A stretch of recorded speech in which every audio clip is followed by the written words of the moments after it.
Hi, my name is Brad. I'm with Southern Guard Roofing, and today we're going to be doing a attempt to repair for Wendi Thigpen.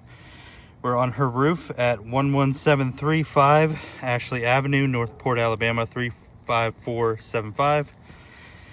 Today's date is August 14th, 2025, and it's currently 87 degrees.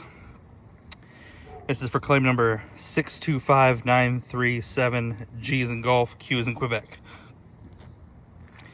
Coming over here to the repair spot, as you can see, there is a shingle here that is damaged, and between these arrows, that is the shingle we're going to attempt to repair. And we're suspecting, due to the condition of this roof, that we will start to see creasing and granule loss as we attempt to repair, which is not what we want. We want to repair this roof, not cause further damage. So I'm going to hand the phone off to my partner here as we do our attempt to repair.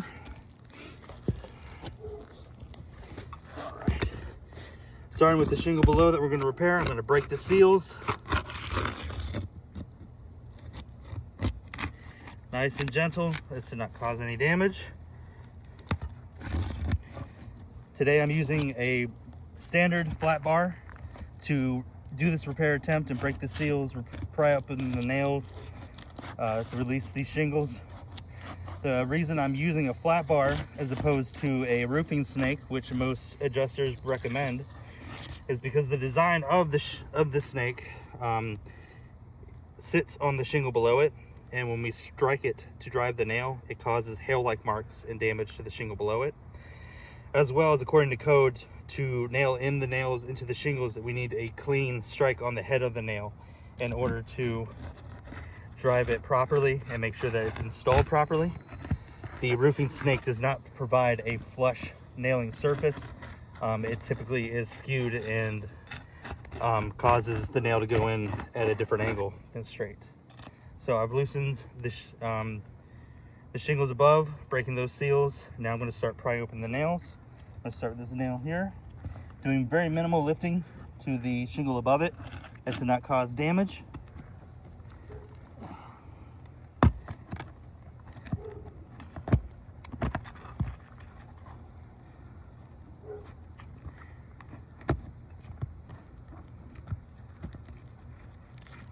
One nail out.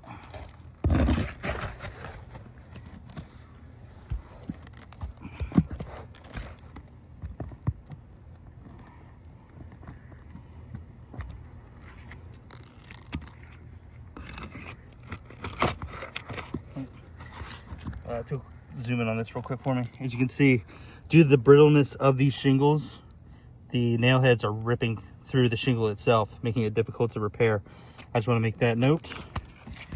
But we'll continue with our repair attempt here.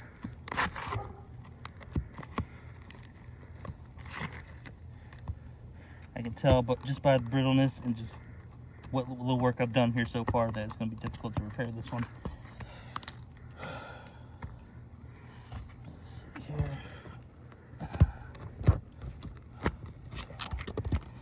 Already sticking up, and we're going to go shingle above it, make sure we get all the nails out.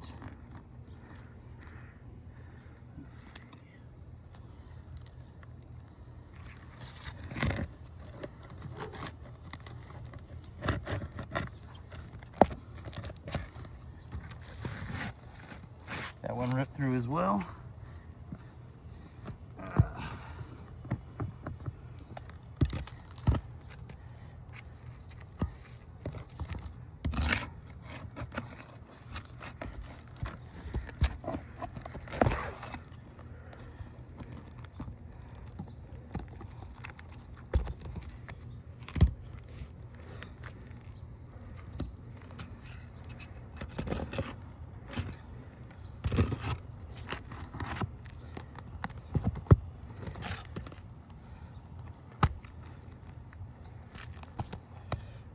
If you'll just get close up here, I'm going to point out that we already seen granule loss on the shingles here that I've already lifted. You can start to see these lines forming.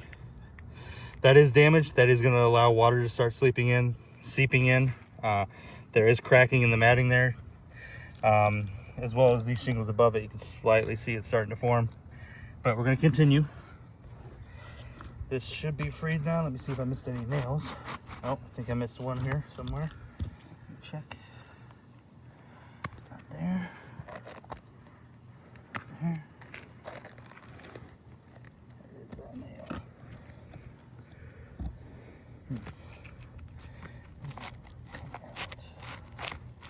Seems to be right here somewhere. Aha. There it is.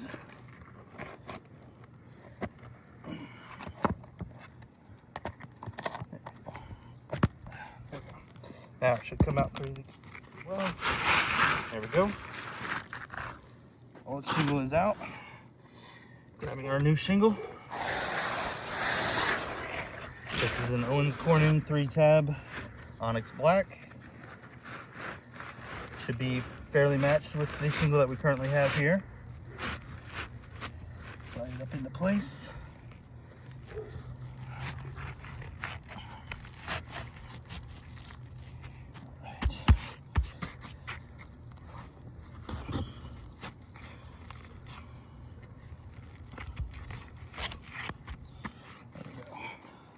Now that it's flush and spaced, I'm going to start re-nailing the shingle in, and we'll see if any other damages occur while I do this. I do have to lift the shingle to a certain degree to get a clean hammer strike on this nail.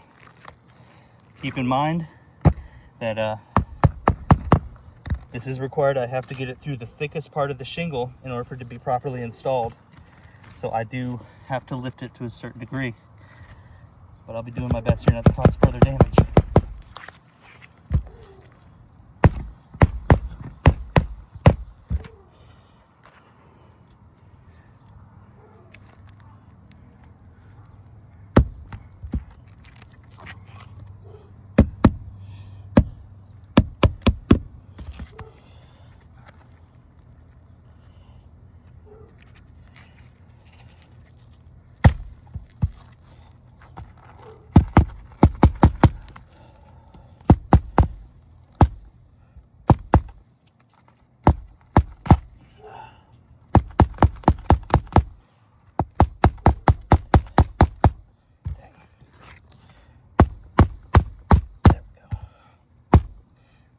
Get it nice and flush so it doesn't peek through and cause any more damage to the shingle. And on the shingles above it, since some of the nails had torn out through the holes, I won't be able to use those same holes. And that too allows additional areas for water to come in. Again, because of the condition of the shingle, we're not able to use those same holes.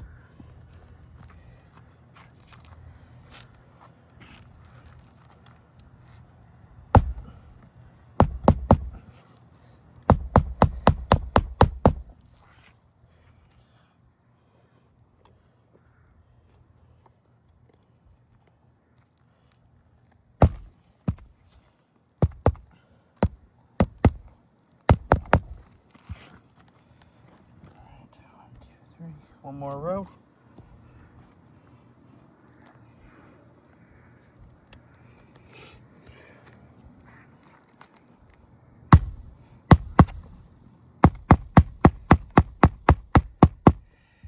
You can just see the granules just falling off of these things.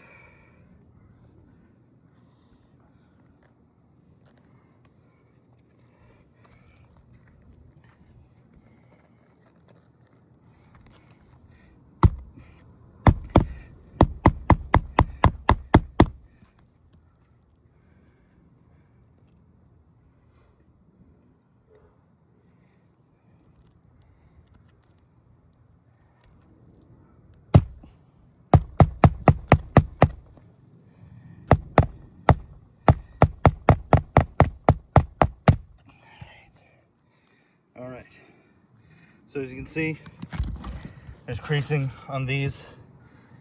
Substantial granule loss of the creasing at the tops here as we're lifting up the shingles.